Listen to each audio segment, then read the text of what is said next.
Good morning. We are at December the 26th, the day after Christmas. Still real chilly down here in South Georgia, but it's not as bad as it was the other night.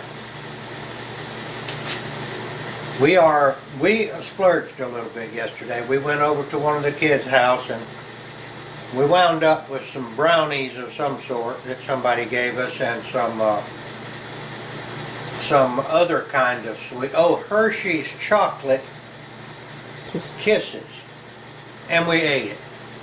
And also we ate a little bit of, it's called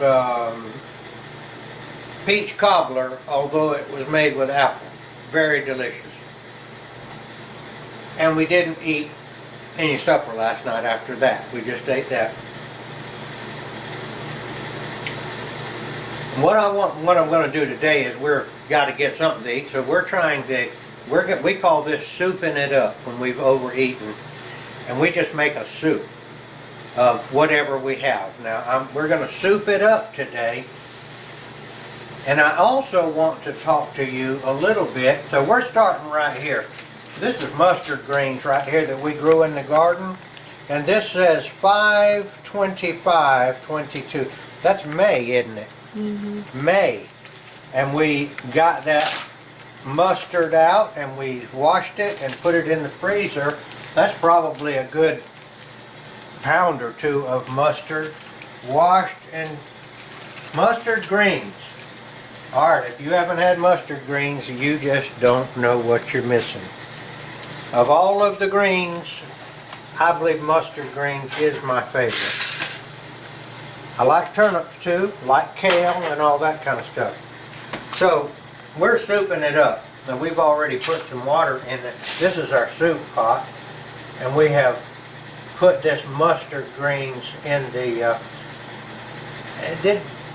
we may have blanched this mustard. I think we did. We blanched it in the same pot, but not cooked it hard and put it in the freezer bags.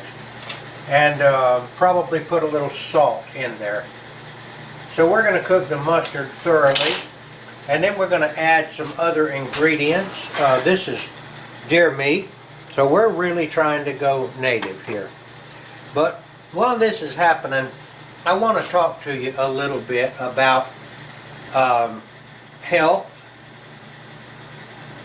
Now, what business do I have talking about health to anybody? Well, I'm 71 and I'm still alive and I'm still kicking, and I, thank God so far, don't have any kind of health problems. And I think that some of it has to do with the way that I have taken care of my body through the years. I have been shunning sugar since the 70s. This is white sugar. It's not really, it's really salt, but we don't have any sugar in the house. So we just poured some salt in there to look like sugar. But this is not sugar, but for the video, this is sugar. We do not have any white sugar in the house. I'm not even sure we have any brown sugar. But we have a little bit of honey and we use it sparingly. Okay, what I want to talk to you about, I'm going to give you a word that I'm sure you're familiar with. Fractionalization. Fractionalization. And everybody knows what fractions are. You learn that in school. 1/2, 1/4, 1/8, 1/16, 1/32. That's as far as I can go. 1/64. That's definitely as far as I can go. So, that's fractionalizing numbers. It means breaking it into smaller pieces. Well, that's what sugar is. It's a fractionalization of a whole food, like sugar cane. They go through a process squeezing the juice out. They actually run it through a fire and they distill the sugar out. There's a process. And you get this fractionalized product. Well, it's been known for quite a while that sugar is the main culprit of diabetes, and heart attack too, which, by the way, I heard on the radio yesterday a discussion on it, has killed diabetes and heart attack far more people than COVID. Far more people than COVID. So why aren't they pulling this off the shelves? Why aren't they forcing people not to eat sugar? But no, they're making them wear masks and they're trying to give them shots of some unknown substance, which you got to admit, there's a lot of people, there's a lot of different stories going on out there, even amongst the health people. I'm not telling you whether to get a shot or not, but I didn't get one and I'm not going to get one until I have some serious information. And by the way, I never knew anybody that died of COVID. We had a couple of people around here that supposedly died of it. And I knew their family, and we talked to the family, and the family said, hell, he had a heart condition, and he had cancer, and they were expecting him to die anyway. I had talked to the man not a month before, and he told me he was in very bad health. And then we found out, we also are pretty closely know the funeral director. And we were told, I didn't hear it from his own mouth, but I was told by people that knew him that they were told that they needed to, he's also the coroner, by the way, the funeral director, that they were supposed to classify any death as COVID. He got those orders from above. Now I didn't start talking about COVID on purpose, but what I was saying led me to that. Oh, I was trying to say why I get to make a video about health.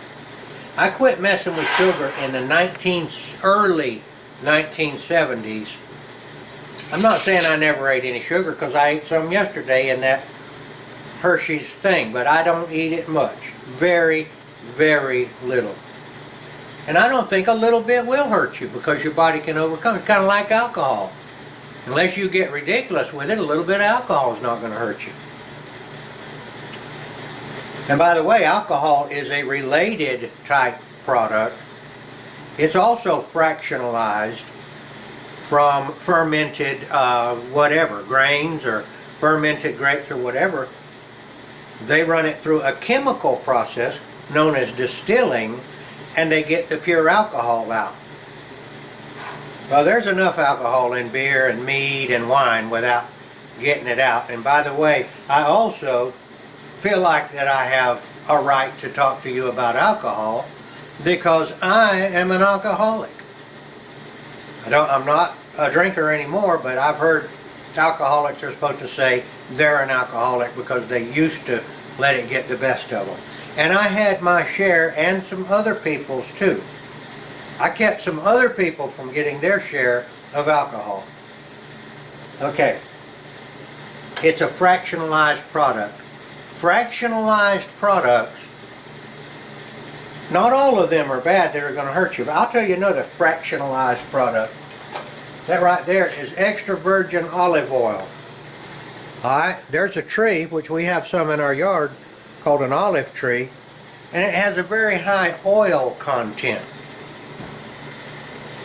All you have to do is squeeze it and the oil drops out. Now that's a very simple form of fractionalization. Okay. Why am I talking about fractionalization? Because of sugar. Now let me go to another word, pharmakeia, from where our word pharmacy comes from. And we know that the pharmaceutical companies are the ones that made up that thing that they were trying to put in everybody's arm, of which there is so much controversy. And I've seen people go like that instead of saying vaccine. See if they take me off of YouTube for that. I don't believe they care. I don't believe I have enough people following me. Vaccine, vaccine, vaccine. Let's see. YouTube. Okay. Pharmaceutical, pharmakeia. Guess where that word comes from? If you're not informed about that, it comes from another word called sorcery. Pharmakeia, I guess, is Greek. I'm not sure. But the word that it came from in another language is sorcery. Sorcery. That's witchcraft. Now why is it that it's got that root? Well, I'm not saying every fractionalization is bad. But what they've done is they've taken that ancient art of breaking down things and they've carried it into the modern world into a very complicated form. They've learned a lot. They can fractionalize things down to the tiniest particle. I'll tell you another form, it's not for food that they fractionalize things, is in making explosives. They break down the different components of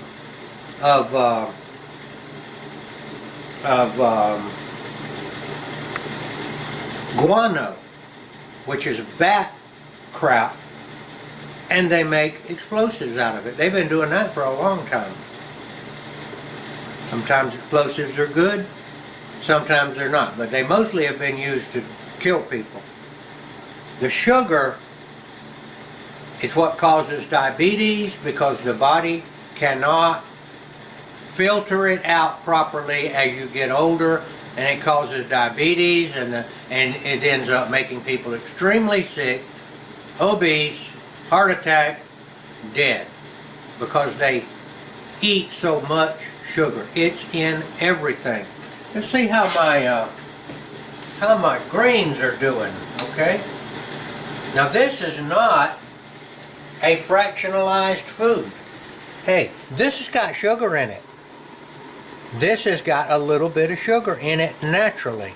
I guarantee you could get, if you went to the sorcerer, the modern day sorcerer, they could extract sugar from that and even some fats. Here's a fractionalized product right here. That's one of the easiest ones to fractionalize. Gelatin. Everybody's done it. You put a chicken in a pot and you cook it, you boil it and you boil it until it's done. You get your chicken out and eat it. Maybe you put the chicken broth in the refrigerator. You look at it the next day and lo and behold, it has solidified into a jelly substance known as gelatin. That's what gelatin is. Gelatin, most of the time is pork gelatin. This is beef gelatin that we ordered off of the internet. And it is a dried gelatin. And it looks like this. Dried and chopped up. Now you can take this and boil it in water and let it cool, and it will be a shimmering gelatin product that when you shake it, it'll shimmy. It don't taste very good, I'll tell you that right now. It's almost tasteless. But you can put some sweetener with that, or you can put some food coloring with it, or you can do that. Next thing you know, you'd have beef jello. Okay, now this is salt. I'm going to put some of this in here because my soup needs some salt. Okay, but I was acting like it was sugar. Pharmacy, pharmakeia, sorcery, fractionalization. All fractionalization is not bad. But if you put it in foods, if you get these minute parts of different things out and then add them to the food in the processing for different reasons that have nothing to do with health, we're eating that stuff all the time. We have no idea what we're doing, what we're eating, what we're being fed, or why we're being fed that. Back to the chocolate kisses. Hershey's, Nestle's are owning almost all of the food companies. Go down one step to the processing companies, go down one step to the distributors, down and down and down, and even owning the farms. taking that stuff up and working their sorcery on it. What are they getting out of it? Well, they're getting money out of it. The love of money is the root of all evil. They're getting money out of it. Where they had a whole product, let's say corn, and people used to take corn and grind it up and make cornbread. Why did we need them to get it and do a umpteen dozen sorcery operations to it and sell it back to us with some unknown stuff in it that we don't have any idea? Why don't we just get corn and grind it up? They have corn grinders. I have one. You grind it up and you make cornbread. Okay? Why not? Because these people, they're sorcerers. They're taking the food and they're using it to rule us, control us, and hurt us. Okay, now, my soup, I'm fixing to put some deer meat in there now. The Pharmacia, the Nestle's, the sorcerers, they didn't have anything to do with this. We got this out of the woods with bow and arrow.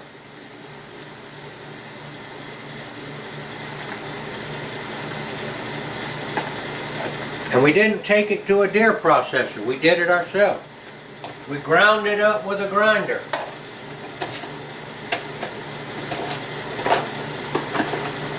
Alright, look, I don't just eat whole foods. I got stuff that I eat. I'll show you an example that we use, and we should do this ourselves.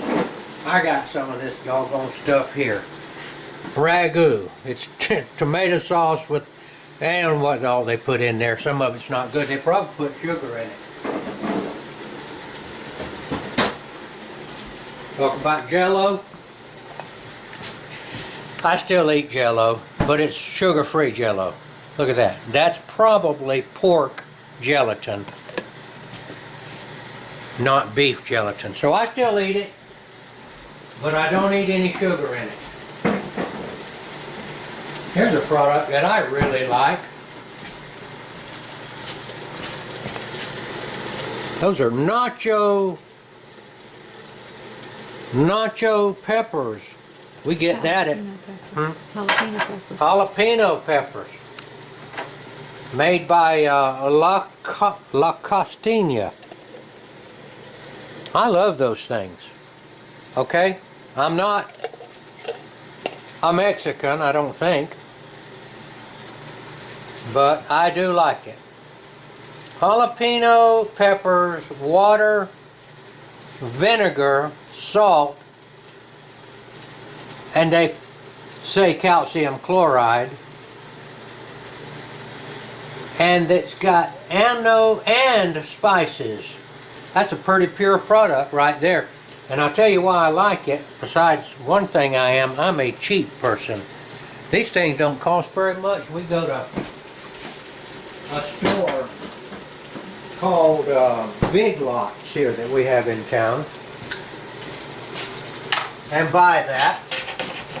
And they actually have it in pretty good sized cans for not much more than $1. If you like spicy peppers, that's a pretty clean product right there. I don't eat it for my evening meal because it punishes me when I'm laying down trying to get to sleep. But I'll eat it in the daytime, a little bit of that. Now how's our soup coming? When you do soup, pretty much try to get everything that you can find in the refrigerator that would go in there. So this is deer hamburger and mustard soup. I'm going to put a little more water in it. I like a lot of soup. Soup it up. Now why does soup work when you're overstuffed from Christmas? There's a lot of water in it. Water fills you up without putting a bunch of food in there. And water is good. It takes a lot of water to digest any kind of food. If you eat a bunch of dry cereal, let's say for example, or dry, anything, your body has to take water out of your blood and put it in your intestines to digest it, thereby making you dehydrated. Soup